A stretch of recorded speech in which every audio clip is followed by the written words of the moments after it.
"All 7 of us are yours," said the beautiful daughter of his dead neighbor. The man had lived in silence for years, carrying the burden of solitude after his wife's passing.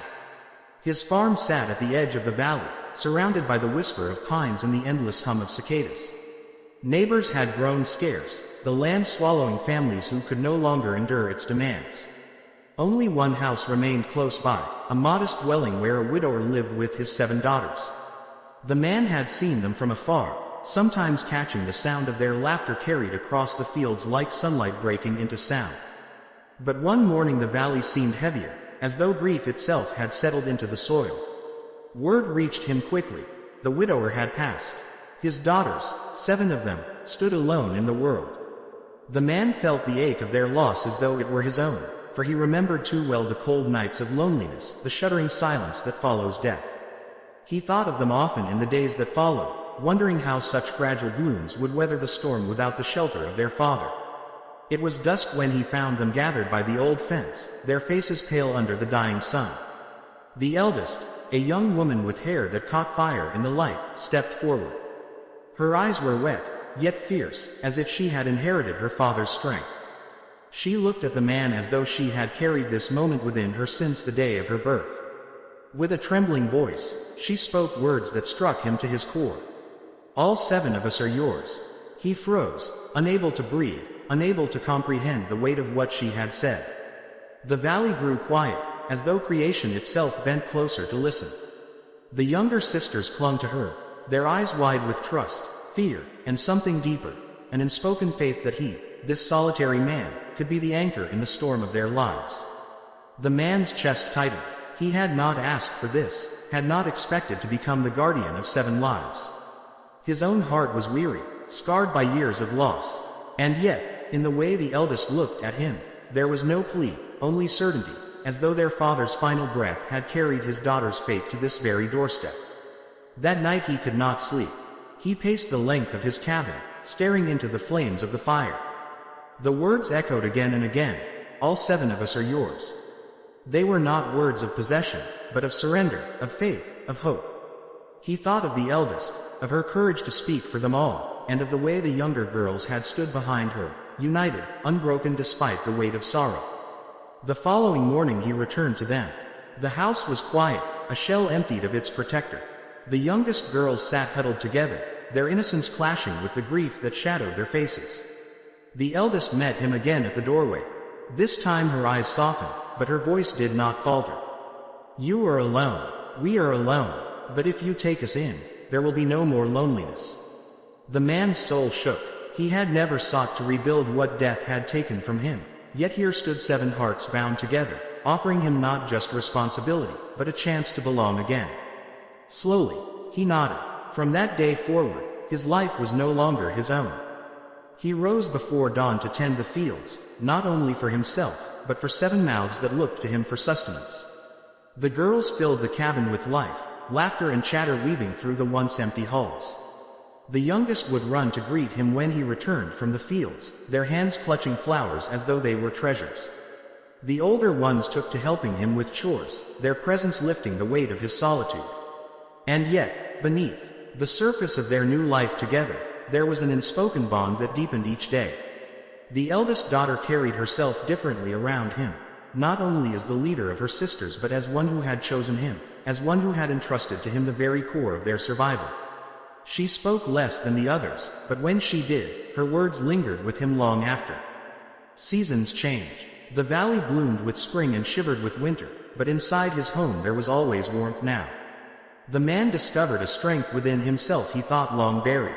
He found himself smiling without realizing, laughing when he thought he had forgotten how. The weight of the 7 daughters became not a burden, but a crown. There were nights when the fire burned low and the house fell quiet. In those moments, the eldest daughter would sit across from him, her eyes reflecting both gratitude and something unspoken. Between them stretched a silence that was not empty, but alive, heavy with all the words neither dared to say. She had once declared, "All 7 of us are yours," but in her eyes now there seemed to be another truth, one she carried close to her heart, waiting for him to understand. The man often lay awake, torn between the past that still haunted him and the future that pulsed before him in the rhythm of 7 steady breaths. He wondered if the words she had spoken that day were more than just surrender. Perhaps they were a promise, a covenant born from grief but destined to grow into something greater.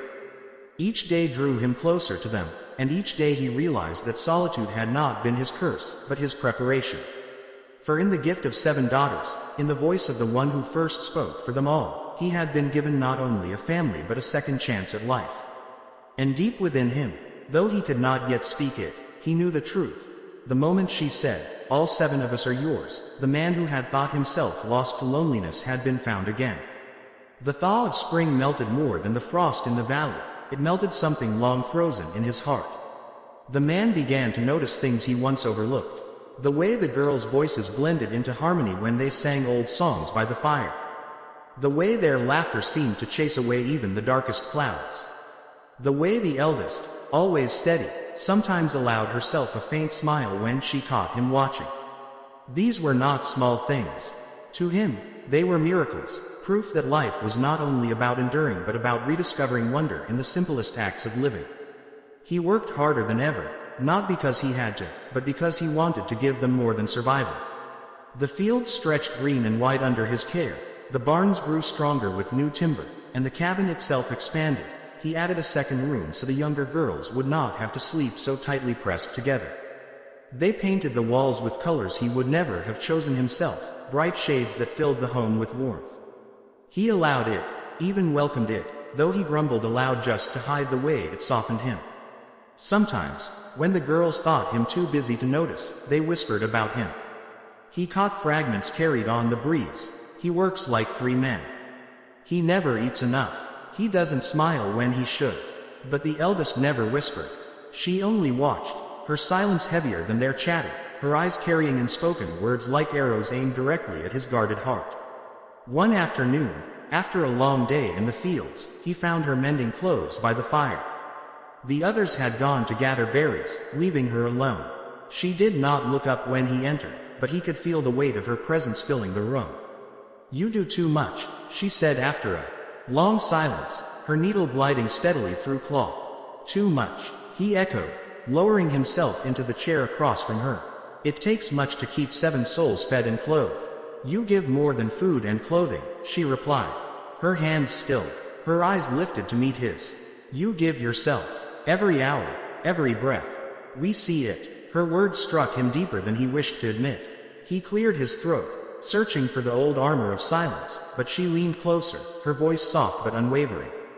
"My father told me once that strength is not in how much a man can bear, but in what he is willing to give.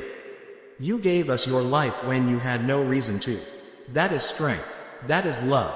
The word love hung in the air between them, burning, alive. He opened his mouth to speak, but no words came. Instead, he looked at her, really looked, and for the first time, he saw not just a daughter protecting her sisters, not just a girl carrying too much weight for her age, but a woman, brave, unwavering, and bound to him by something neither of them had chosen yet both of them carried. He turned away quickly, for fear that if he lingered, the truth would pour out of him in ways he could never take back. The summer that followed was fierce.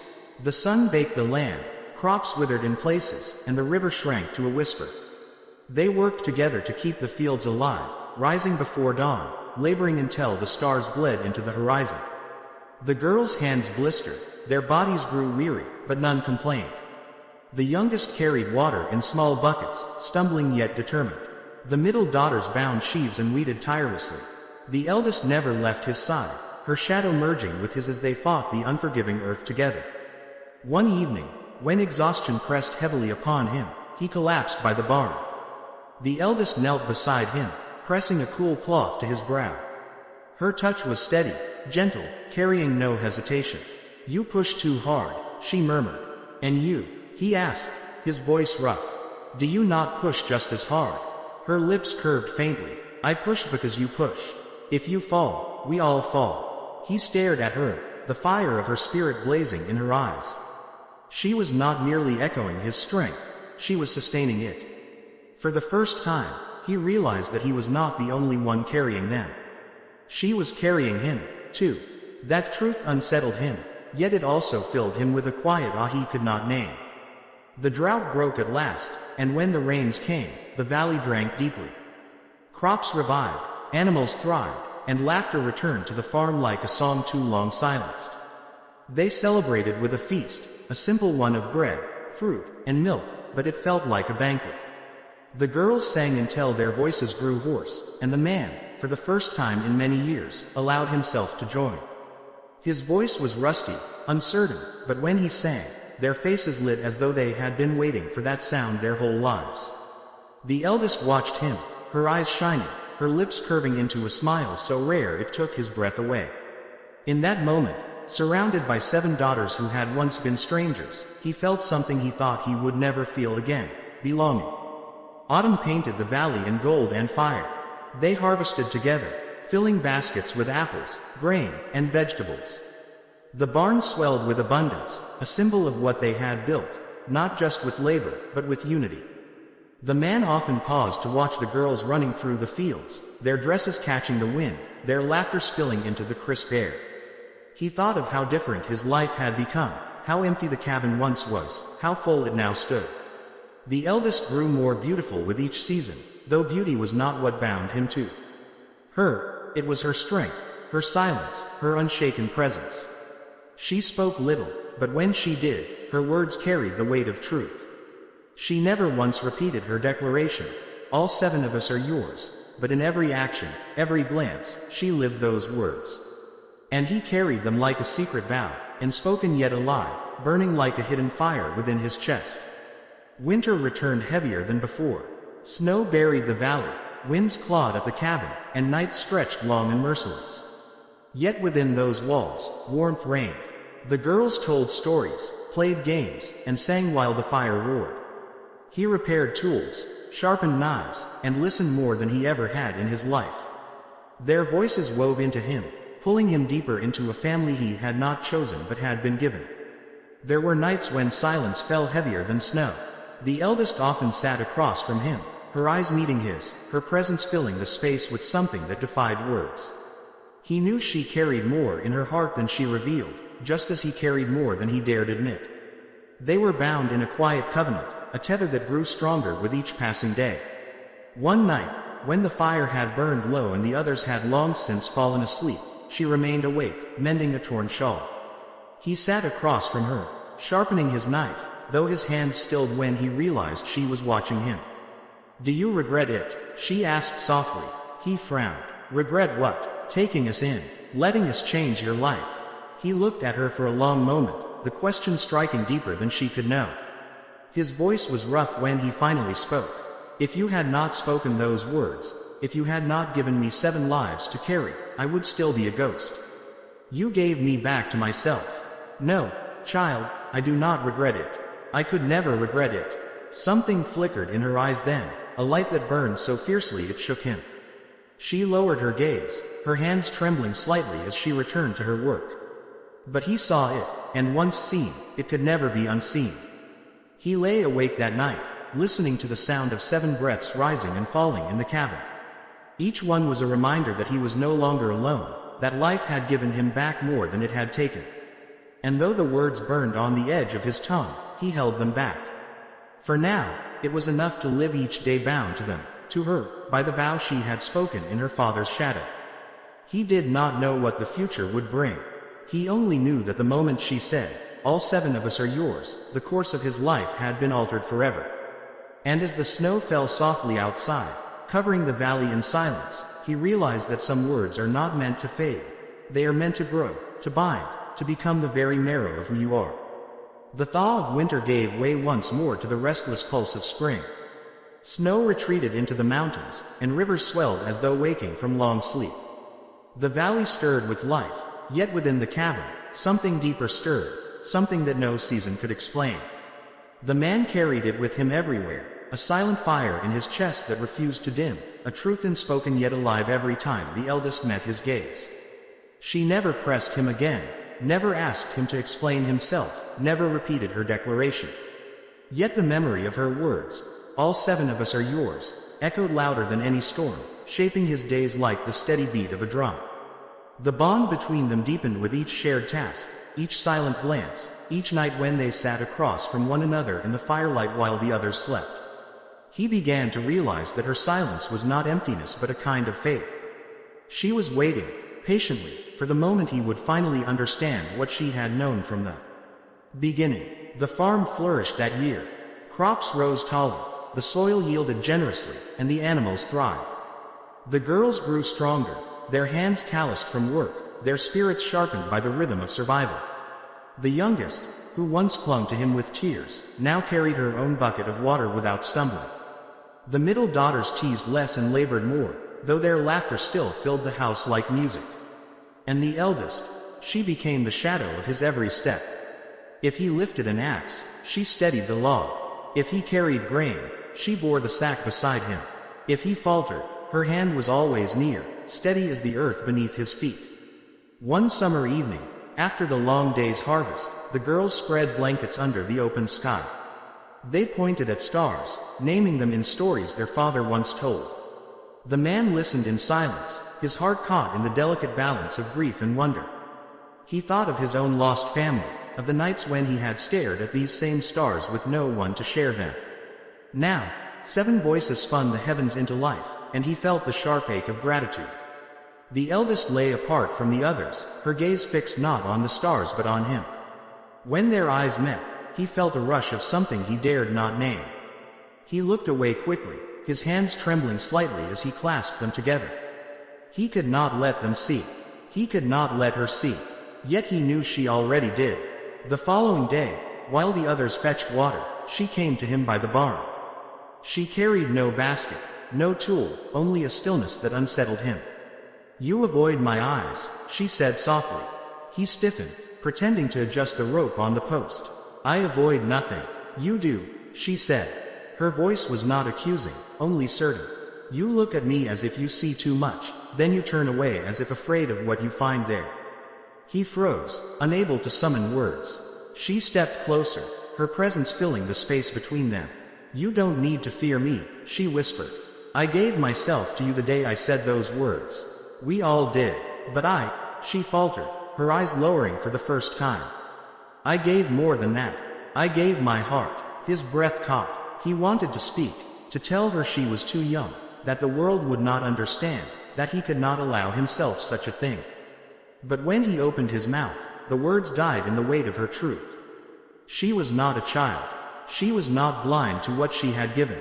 She stood before him as a woman who had chosen her fate and bound it to his. He turned away, gripping the wood so tightly his knuckles whitened. "Do not speak of this again," he muttered, though his voice shook with a weakness he hated. She did not argue. She only nodded once, a shadow of sadness passing over her face. "Then not speak of this again," he muttered, though his voice shook with a weakness he hated. She did not argue. She only nodded once, a shadow of sadness passing over her face. Then she walked away, leaving him alone with the storm she had unleashed. That night, he could not sleep. He stared into the fire, her words replaying endlessly in his mind. "I gave my heart." He tried to bury it, to cast it into the silence, but the truth gnawed at him. He did feel it. He had felt it for months. He had fought it, hidden it, smothered it, but it was there, alive, undeniable. The days that followed were heavy with unspoken tension. She no longer pressed him, no longer sought his eyes, yet her presence clung to him like a second skin. When she worked beside him, he felt the brush of her hand as though it burned. When she laughed with her sisters, he felt the hollowness of being outside her joy. And when she avoided him, the silence became unbearable. One evening, a traveler came through the valley. He was young, strong, carrying goods to sell. The girls gathered around, curious about his stories of distant towns. The man watched from a distance, his jaw tightening as he saw the eldest smile faintly at the stranger's words. It was nothing, just a polite courtesy, yet it struck him like a blade. He turned away sharply, anger and jealousy surging within him. He had no right to feel it, yet he did. And in that burning moment, he knew the truth he had long denied. He loved her. Later that night, after the traveler had gone, she found him outside, splitting wood under the pale glow of the moon. He swung the axe with too much force, his body trembling with unspent fury. She stepped closer, her voice gentle. "You're angry." He laughed bitterly. You see too much. I see what you won't say. The axe fell again, splintering wood. He leaned on the handle, his chest heaving. You are young. You should not tie yourself to a man like me. I am not young, she said firmly. I am strong. I am sure. And I already tied myself to you. Nothing can undo that. He turned then, meeting her gaze at last. Her eyes burned with the same fire that had haunted him for months, and he could no longer deny it. He dropped the axe, his hands trembling, his voice breaking. Do you know what you're asking of me? Do you know what the world would say if they knew? I know only this, she whispered, stepping closer until her breath touched his cheek. I was not meant for anyone else. I was meant for you. The silence between them was thunderous, filled with all the words he had never dared to speak. And in that silence, something broke. He reached for her, not with caution but with the raw desperation of a man who had fought too long against what was already his. From that night, the bond they had tried to hide became a living fire between them. They spoke in glances, in stolen moments, in the quiet hours when the world slept. It was not reckless, it was reverent, as though they both knew they were treading on holy ground. They worked harder than ever, side by side, carrying the weight of 7 lives while carrying each other's hearts in silence. Yet the danger of discovery lingered. The world beyond their valley would not understand, perhaps would condemn. He feared for her, for all of them, if truth were ever spoken aloud. So they lived in secrecy, their love hidden beneath the surface, carried like a sacred flame that only they could see. The seasons turned once more. Years passed. The younger girls grew into women, strong and fierce, yet always looking to him as their anchor. The farm thrived, the valley flourished, and the cabin became a place of light for all who entered. But within its walls, one truth remained unspoken yet alive, the covenant made on that day when a daughter of his dead neighbor looked at him with unshaken eyes and declared, "All 7 of us are yours." That vow had shaped everything. It had taken a man broken by loss and made him whole again. It had taken 7 orphaned daughters and given them a protector, a home, a family. And it had taken one woman, once a girl, now his equal, and bound her heart to his in a way that no law, no fear, no distance could ever undo. He carried it always, in every breath, in every glance, in every heartbeat that echoed through the silence of the valley. For he knew now, with unshakable certainty, that her words had not been merely spoken, they had been prophecy. All 7 of them were his. And he, though he had never said it aloud, was utterly, completely, irrevocably hers. The valley held its breath through the long years that followed, as though it too understood that something sacred had taken root in that small cabin by the fields. Seasons turned like pages in a book, each one written with the sweat of their labor and the quiet strength of their unity. The 7 daughters had grown into women now, no longer fragile in their dependence, but fierce in their devotion. And the man, who had once lived like a shadow among shadows, found himself more alive than he had ever believed possible. Every morning began the same way, the sound of footsteps stirring, the rustle of skirts, the low hum of voices rising with the dawn. He would step outside to meet the cool air, watching the mist curl over the valley like a veil being lifted. Sometimes the eldest was already there, standing at the edge of the field as though she had been waiting for him. They rarely spoke in those first minutes of the day, for words seemed too small to carry what filled the silence between them. A glance was enough, a nod, the faintest curve of her lips before they bent their backs to the work that shaped their world. The younger women filled the air with their chatter, their songs, their endless questions.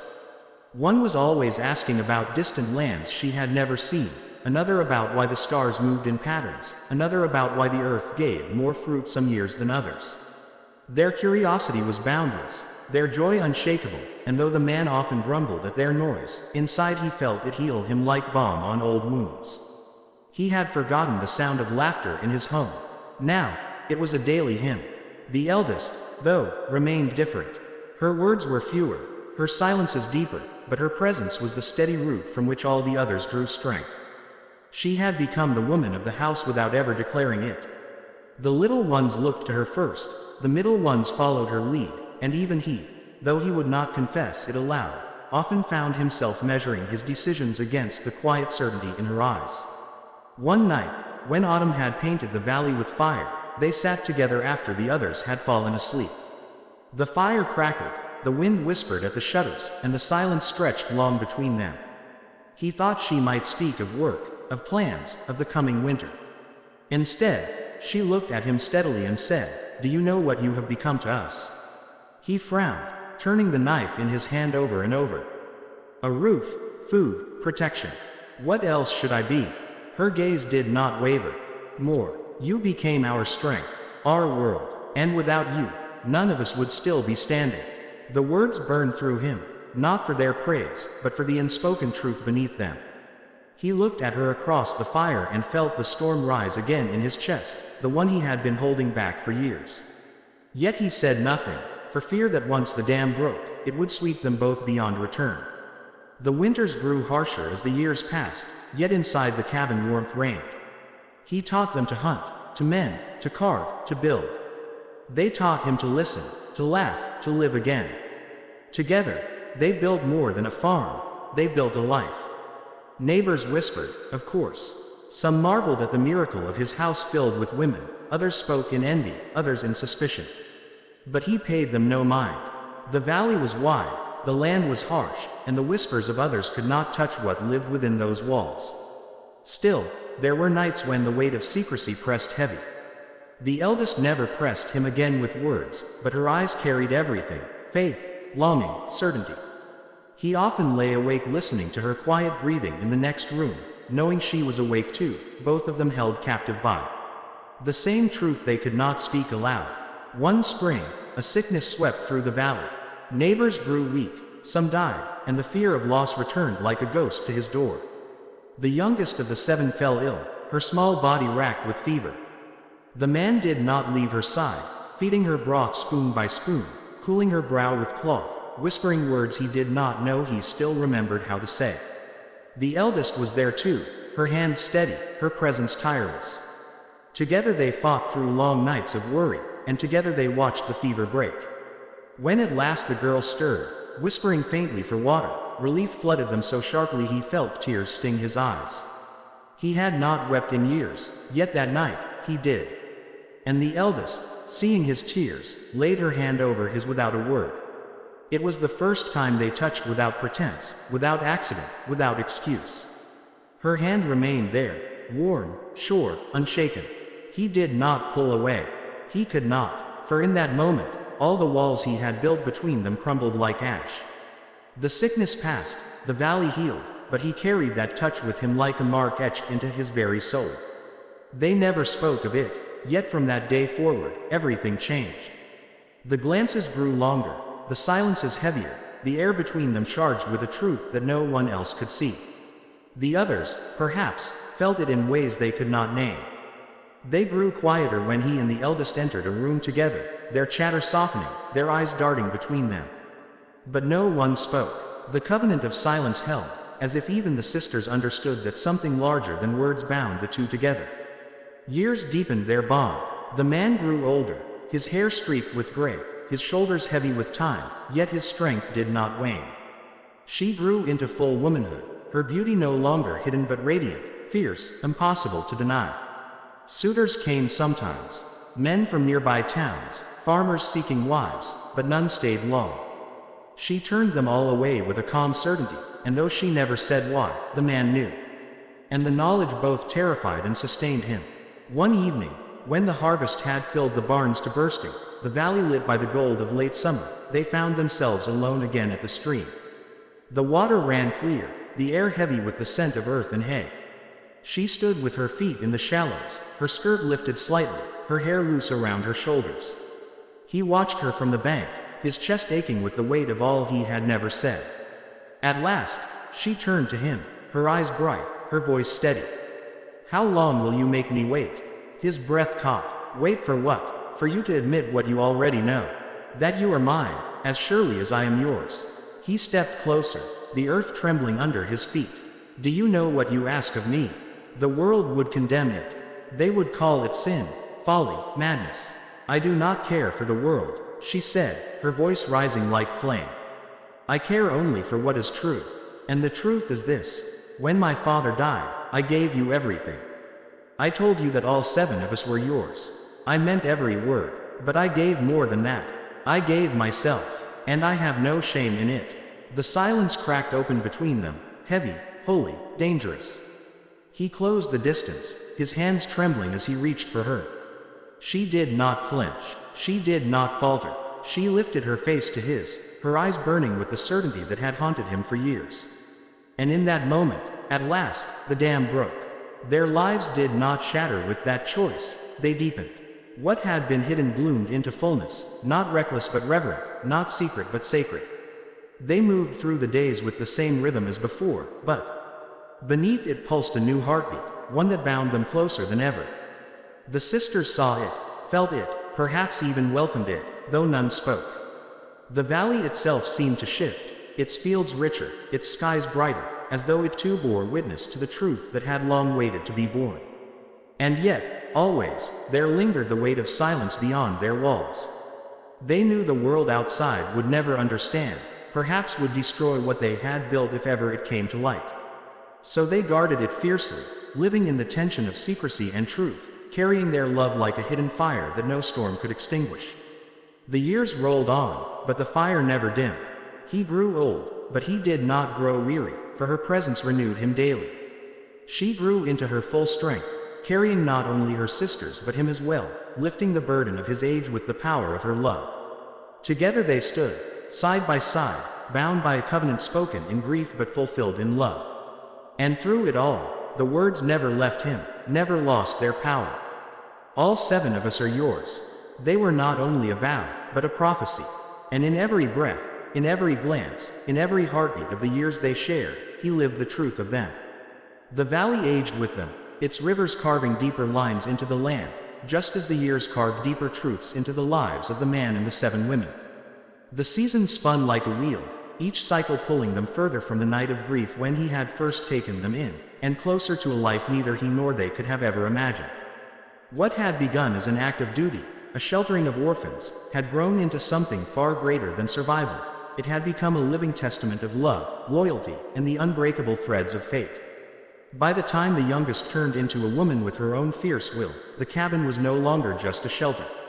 It had become a homestead, a beacon of light in the valley. The fields spread wider than his father had ever dreamed, orchards bore fruit in heavy clusters, and the barns filled to bursting with grain each year. Neighbors spoke of them with a mix of awe and envy. Some marveled at the strength of one man raising 7 daughters not his own. Others whispered darker tales, their suspicions sharp and restless. Yet none dared challenge him openly. The valley knew his strength, his honor, and the quiet power that came from the bond of his house.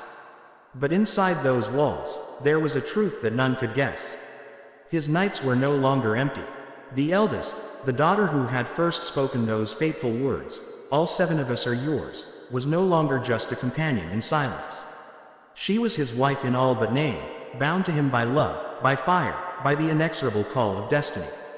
They lived their truth in quiet, careful ways, a touch of hands beneath the table, a glance across the fields, the shared weight of the work they bore together. What the world would have called sin, they knew as salvation. Her sisters saw it, felt it, and instead of jealousy they gave their loyalty to it. For they too had been kept alive, not just by his hand, but by the bond that grew between their eldest sister and him. That bond was their anchor, their shelter, the root from which their lives flourished. They never spoke of it, for words were fragile things.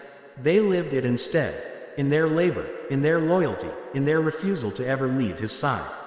Years pressed on. His hair turned white, his back bent, but his spirit remained unbroken. She grew into the fullness of her womanhood, her strength like oak, her beauty undimmed by time. They walked the years together, raising not only the sisters but children born of their union, children who grew strong beneath the shadow of mountains and the blessing of love too fierce to be named aloud. Those children called him father, and though whispers outside might have called them shame, inside the walls they were miracles, proof that love could bloom even in the most unlikely soil. But time, inexorable and merciless, came for him at last. The years of toil wore down his bones, the winters etched their frost into his veins. He felt the weight of endings pressing on him one autumn, when the valley once more flamed gold and red. His hands, once unshakable, trembled now. His breath came slower. He knew he would not see another harvest. The daughters knew it too. They moved around him with gentleness, taking more of the labor onto themselves, watching him with eyes that brimmed with unspoken fear. The youngest, now a woman with children of her own, wept quietly at night. The eldest, though her heart broke with every fading step, stood strong. She had always been the root, and now she was the pillar holding them all. One evening, when the fields had fallen silent and the last of the day's light clung to the horizon, he asked her to walk with him to the stream. She helped him there, her arm steadying his failing strength. They sat together on the bank where once, years ago, she had declared herself his. The water ran clear, the same as it had then, unchanging while their lives had been transformed. He took her hand, his voice low, roughened by time. "Do you remember the night your father died? Do you remember what you said to me?" Her eyes filled, but she did not look away. "I remember. I will never forget. You said, 'All 7 of us are yours.' At the time, I thought it was grief speaking. A child's vow. But I see now it was more. It was a promise. A prophecy. You gave me not only your lives but your love. And in return, I gave you everything I had left. My strength. My years. My soul." Her fingers tightened around his, her voice breaking. "And we gave you ours. All of us. But I gave you more. And I would give it again, 1,000 times, even knowing the cost." He smiled then, the weary, tender smile of a man who had walked the length of his destiny. "Then I can leave this world without fear. Because I have already lived more than I ever deserved. I have known love deeper than I thought possible. I have known loyalty that defied death. And I will carry those words with me into the grave. All 7 of us are yours." Tears fell down her face, yet she did not sob. She pressed her forehead to his, whispering fiercely, "And even in the grave, you will still be ours." That night, he passed from this world, not in sorrow but in peace. The daughters surrounded him, their voices rising in song, their hands clasped together, their tears falling freely. The eldest held him last, her body curved around his, her heart breaking and yet strong enough to bear it. The valley mourned him, though few understood the depth of his story.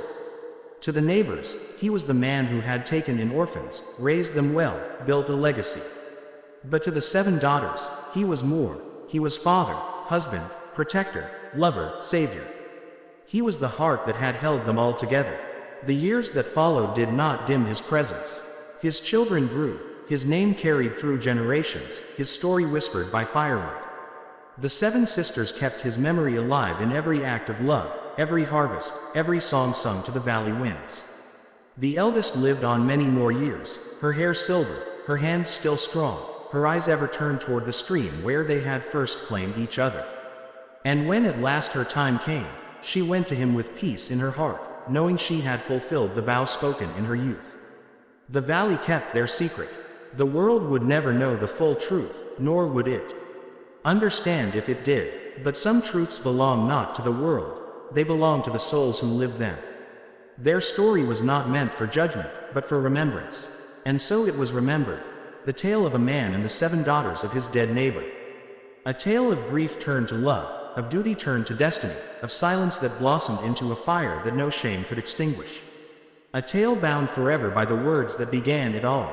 Words that carried them from darkness to light, from despair to life, from mortality into eternity. All 7 of us are yours. Not just in life, not just in death, but in the eternal weaving of souls. For love such as theirs does not end.